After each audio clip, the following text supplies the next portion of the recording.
Hello အားလုံးပဲမင်္ဂလာပါထား Little Corner Channel ကနေပြီးတော့ပြန်လည်ကြိုဆိုလိုက်ပါတယ်ကျွန်မဒီနေ့ sharing လုပ်ပေးခြင်းနဲ့အကြောင်းအရာလေးရပါလဲဆိုတော့ကျွန်မကြိုက်ဆုံး Steve Jobs ရဲ့စကားလေးတစ်ခုဖြစ်တဲ့ Connect the Dot ဆိုတဲ့ဒီစာကြောင်းလေးကို sharing လုပ်ပေးခြင်းပါတယ်ဆိုတော့ဒီ Connect the Dot ဆိုတဲ့ဒီစာကြောင်းကို Steve Jobs က Stanford ရဲ့ဝင်နေတဲ့မိအခမ်းအနားမှာသူပြောရတဲ့မိန်ကုန်းနဲ့စကားလေးပေါ့အမှန်တော့သူကအချက်၃ချက်လိုမျိုးနဲ့ပြောတာဒါပေမဲ့ကျွန်မအဲ့၃ချက်ထဲမှာကျွန်မကြိုက်ဆုံးကတော့ကျွန်မကြိုက်ဆုံးနဲ့စိတ်ထဲမှာအဆွဲသွားဆုံးကတော့ Connect the Dot ပဲဆိုတော့ Connect the Dot ကအရင်ဆုံးမြင်တာအောင်ပြောရမယ်ဆိုရင်ကျွန်မတို့ငယ်ငယ်တုန်းကလေဒီလိုမျိုးအဆက်ကလေးတွေဆက်ပြီးတော့နောက်ဆုံးအဆက်ကလေးအကုန်ဆက်ပြီးသွားရင်အကောင်ပုံလေးတွေကတုံးပုံလေးတွေဖြစ်တာမျိုးငယ်တုန်းကဂျာနယ်တွေမှာပါတတ်တယ်အဲ့လိုမျိုးစော်ဘူးလားလက်တွေ့ဘဝမှာလည်း Connect the Dot ကအဲ့လိုအဆက်ကလေးရစတာနဲ့သူကအသေးပဲတူတူပဲ Steve Jobs ရဲ့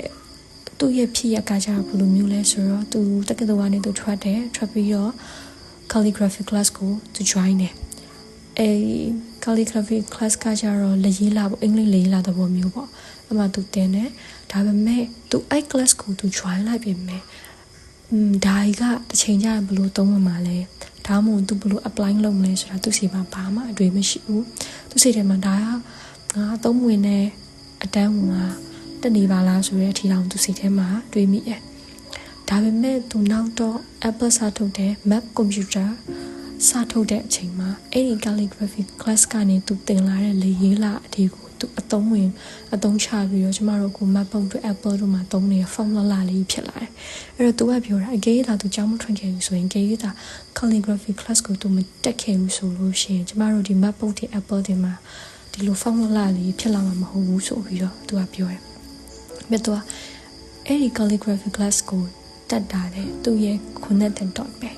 ပြီးတော့နောက်ကျမအရင်ကြိုက်တဲ့စကားလုံးကဘာလဲဆိုတော့အဲ့လိုမျိုး Connect the Dot ရဲ့Connect the Dot ကြောင့်စဉ်းစားမယ်ဆိုရင်အရှိကိုကြိုတွေးရတဲ့အနောက်ကိုပြန်တွေးရပို့ပြီးတော့အနောက်ကိုပြန်တွေးရမယ်ပြောချင်တဲ့အိဗယ်ကအရင်ကငါဘာလုပ်ခဲ့တယ်ဒီဟာတွေကအခုငါမဘလို့သုံးဝင်လဲဆိုတာစဉ်းစားရမယ်အနာဂတ်ကိုမဟုတ်ဘဲနဲ့အတိတ်ကိုပြန်ပြီးတော့ backward ပြန်ပြီးစဉ်းစားရမယ်လို့သူကပြောတာဆိုတော့ကျွန်မအဲ့ဒီဟာကိုနားထောင်ပြီးတဲ့အချိန်မှာကိုဘွားကိုလည်းပြန်ပြီးတော့စဉ်းစားမိတယ်အဲ့တော့ငါရဲ့အတိတ်က Connect the Dot ကဘာဖြစ်မလဲဆိုပြီးဒါမှမဟုတ်ရင်အခုငါလက်ရှိလုပ်နေတဲ့ဟာတွေကတစ်ချိန်မှာပေါ့အဲ့လိုမျိုး Connect the Dot ဖြစ်ပြီးအဆက်လေးဖြစ်ပြီးတော့အဆက်လေးဆက်သွားပြီးတော့များရုပ်ပုံလေးများပေါ်လာမလားဆိုပြီးတော့တွေးမိပြီးတော့အားလည်းပြန်တက်တယ်အဲ့တော့အတိတ်ကိုပြန်စဉ်းစားလိုက်မိရင်ကျမရဲ့ Connect the Dot ကစာဖတ်တာဖြစ်မယ်လို့ထင်တယ်လို့ဆိုကျမငယ်တော့စာဖတ်တာတာဝါသနာပါတယ်ငယ်တော့ဆိုရင်ရွှေတွေးတွေပါတယ်မင်္ဂလာမောင်မေတို့အဲ့လိုမျိုးလည်းဖတ်တယ်အကုန်လုံးရှောက်ဖတ်တယ်နောက်ရှင်ကြီးလိမ္မာလားမဟုတ်တယ်ရင်ကြီးလိမ္မာအဲ့လိုမဂ္ဂဇင်းတွေပါတယ်အကုန်လုံးဖတ်တယ်ဆိုတော့အဲ့ရွယ်ကတော့အဲ့ဖတ်ပြီးတော့ငါဘာပြန်သုံးမလဲဆိုတာမသိသေးဘူးနောက်ပြီးတော့ကြီးနေကြီးလာတော့ဝတ္ထုတွေဖတ်တာပေါ့လေတက္ကသိုလ်ဖုန်းနိုင်လို့ဘာလို့ဖတ်တယ်အဲ့မှာတော့တချို့ခါလေးကျမအနေနဲ့တချို့လူကြီးတွေတော့အနေနဲ့အတိုက်ခိုက်ဖြစ်တယ်ဝတ္ထုဖတ်ပြီးတော့ဘာလို့မှလဲနေပါသုံးမှလဲဆိုပြီးတော့ဒီလိုမျိုးတချို့လူကြီးပြောကြတာလေခင်ငယ်ရတယ်ဒါပေမဲ့အဲ့လိုမျိုးဖတ်တဲ့အချိန်မှာကျမစိတ်ထဲမှာjust for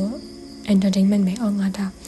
ဒီအပြောမလို့ဖတ်တာလို့ပဲစိတ်ထဲမှာထင်တယ်တကယ်လို့ဒီမှာသုံးမယ်ကျမစိတ်မှာ idea ဘာမှမရှိဘူးဒါပေမဲ့တကယ်တမ်းကျတော့အဲ့ဒီစာအုပ်တွေဖတ်တာကကျမတို့အနေနဲ့ဘုံစများတယ်ကျမအနေနဲ့ပေါ့လေပုလူသားများတယ်နောက်ပြီးတော့စကားပြောဆိုတတ်လာတယ်နောက်တစ်ခုကဘာလဲဆိုတော့လူတွေကိုပို့ပြီးတော့နားလည်လာတယ်လို့ခံစားရတယ်ကျမအမြင်ပေါ့လေအဲ့ဒါကကျမတို့ဘဝမှာကွာဘဝတူတူလေးတဘဝရဲနဲ့ကျမတို့ရှောင်းဝင်လည်းဖြစ်အချင်းတွေကလည်းဖြစ်တက်စီသမားလည်းဖြစ်ရုပ်ရှင်မင်းသမီးလည်းဖြစ်စီးပွားပြန်ရှင်လည်းဖြစ်အကုန်လုံးဘဝပေါင်းလို့ကျမတို့မရနိုင်ဘူးဆိုတော့တခြားဘဝတွေဘယ်လိုမျိုးဖြတ်တန်းနေလဲတခြားလူတွေရဲ့အတွေ့အခေါ်တွေကဘယ်လိုလဲသူတို့ဘယ်လိုမျိုးဘယ်လိုလူမျိုးတွေရှိလဲဆိုတဲ့ဟာကိုကျမအနေနဲ့ကတော့စာအုပ်ထဲကနေပဲကျမရှာတွေ့ခဲ့တယ်စာအုပ်ထဲကနေပဲကျမသင်ယူခဲ့တယ်ဆိုတော့အဲ့ဒီစာဖတ်ခြင်းကကျမရဲ့ Connect the Dot ဖြစ်မယ်ထင်တယ်အခုလက်ရှိဘဝမှာတချို့လူမျိုးတွေကိုတွေ့ရင်တချို့လူမျိုးတွေကိုတွေ့ရင် အော်သူတို့စိတ်ထားလေးရ mindset လေးရဒီလိုမျိုးထင်တယ်ကျမဖတ်ဖို့ရဲ့စာလေးနဲ့တိုက်ကြည့်ပြီးတော့လူကြီးကြောင်လည်းနဲ့ပုံနာလဲလာတယ်ဒါတော့ကျမရဲ့ကိုယ်ပိုင်အတွေ့အကြုံတွေကကိုနဲ့တင်တော့ဖြစ်တယ်နောက်ခါလေးကြာရင်ကျမအနေနဲ့လက်ရှိလုပ်နေတဲ့ဟာမျိုးတွေကနောက်နာကမှငါဘာမှသုံးမဝင်ဘူးလို့အသုံးရမဟုတ်ဘူးလို့တွေးမိအတွေ့ရရှိရင်တိတိလေးပဲဖြစ်ပေါ့